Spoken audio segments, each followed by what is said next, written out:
Hello YouTube, in this tutorial we will learn how to check some operations using if statement and also using try except blocks.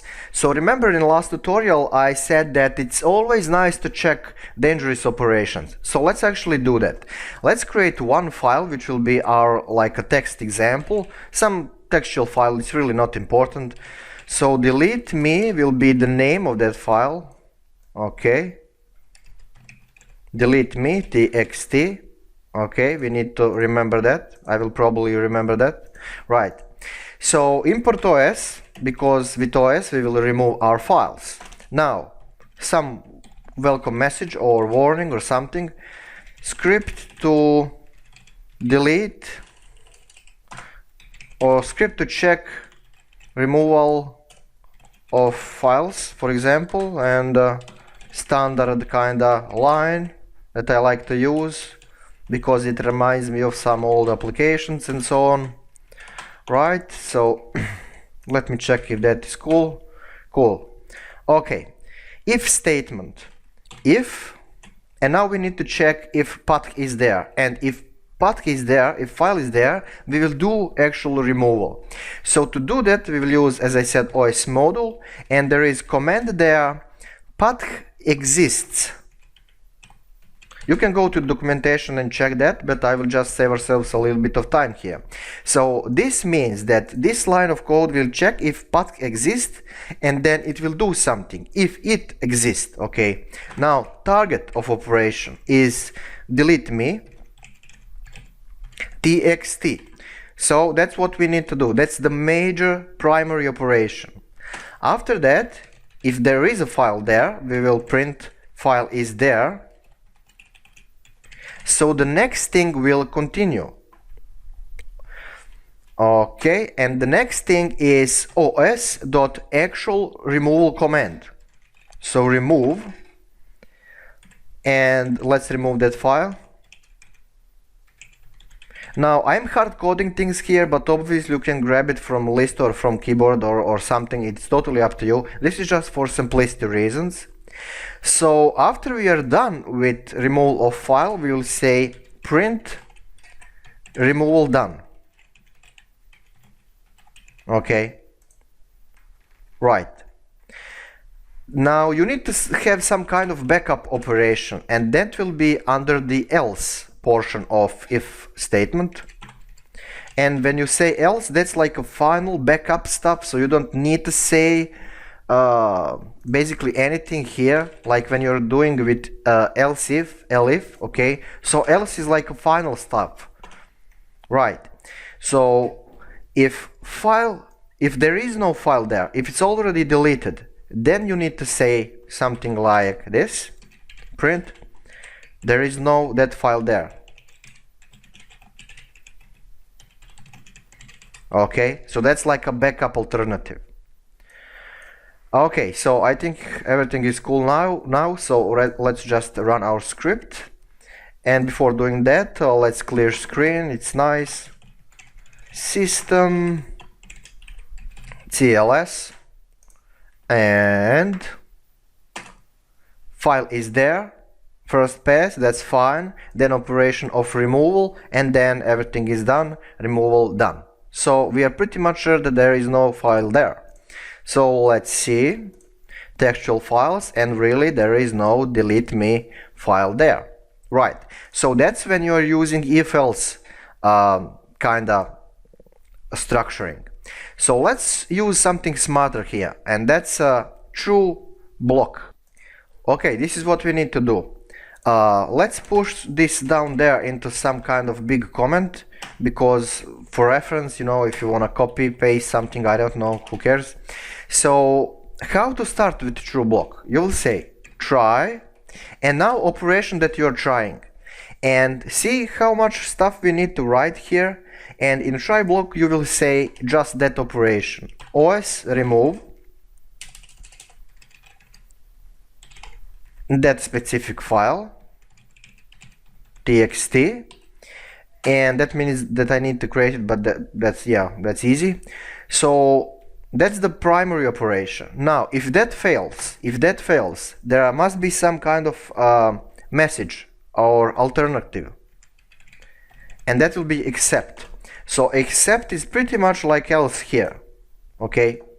But this is very nice way of securing your operations without using if statements, because if statements are like for different checks, like for mathematical sum operations, let's say if this number is bigger than this, then do that.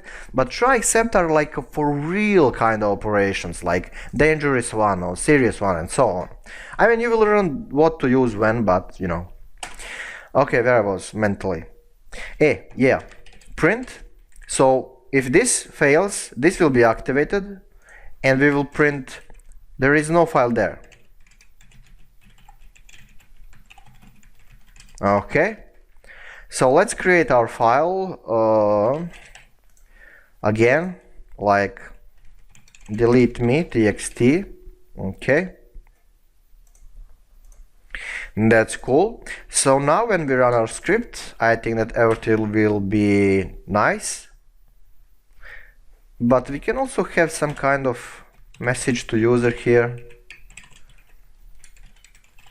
starting operation or something like that, I don't know. So let's run it. Starting operation, so probably the file is gone now, so let's check. Okay, textual files, and there is no delete me textual file, so that's cool. Now let's run our script again, and then this will be activated. Okay, see, there is no that file there, so that works. And I think that's a very easy example to understand.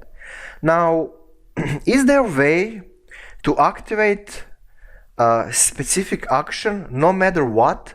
So either if one of these is true, you still want a third thing to be activated, 100% sure.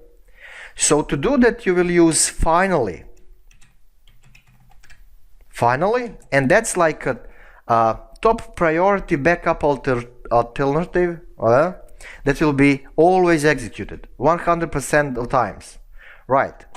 So let's say that will be running off or some program, I don't know, I'm just using here something silly, but it can be whatever you like. It can be, for example, custom socket information for another router server on internet that will send you email or something, I don't know. So yeah, like a backup, ultimate backup alternative. So I will just say system and I'll open calculator, I don't know. Okay, so there is no that file there, but let's run our script again, and then you will still get that message, but you will also have your calculator opened, and there you go, it works. Now some people will say, well, how am I sure that this will also work in this case? How I know that? Well, let's create again that file, like I don't know, delete me txt. Okay, and now we have our file, and check this out. Starting operation, there is no file anymore, and we have our calculator. Alright, so let's check if there is a file there. No. So that's kind of cool. Now 9 minutes tutorial, well, I think it's decent because we have done if operation, and we have learned that to try except finally blocks and so on. So yeah, you can practice a little bit, and don't worry if you don't understand everything on first, you will learn that over time. But this is very useful, very handy. Sure, in the beginning you can use if blocks, but it's totally up to you. Now sure, you can, for example, practice by deleting multiple files from list, or you can grab it from textual file, or yeah, something like that, Now I'm gonna end this playlist here because 41 tutorial is pretty much enough to get you into basics of Python. So everything from now will be either practicing this primary stuff or using advanced operations like sockets and networking and FTP and regular expressions and cryptography and so on. So that's kinda advanced, but you definitely need to practice this basic stuff. So from now on, I will probably continue to push examples, Python examples, into a dedicated playlist which is on my YouTube channel. The name is Python examples and tutorials and so on. So yeah, congratulations, 41 tutorial is a decent amount of things. And yeah, as always, thank you for watching, thank you for support and being with me all this time. There will be a lot of tutorials, especially on Python on this channel, and we'll see how big we will grow. And my idea is just to up till end of this year to have at least let's say 400 tutorials on PHP, JavaScript, MySQL, C++, object-oriented C++, some advanced CSS solutions and so on, but the most of the time we will talk about Python because I really love it, and probably OpenBSD because I really love it. Anyway, I'm gonna shut up, take a little bit of rest, and as always, see you next tutorials.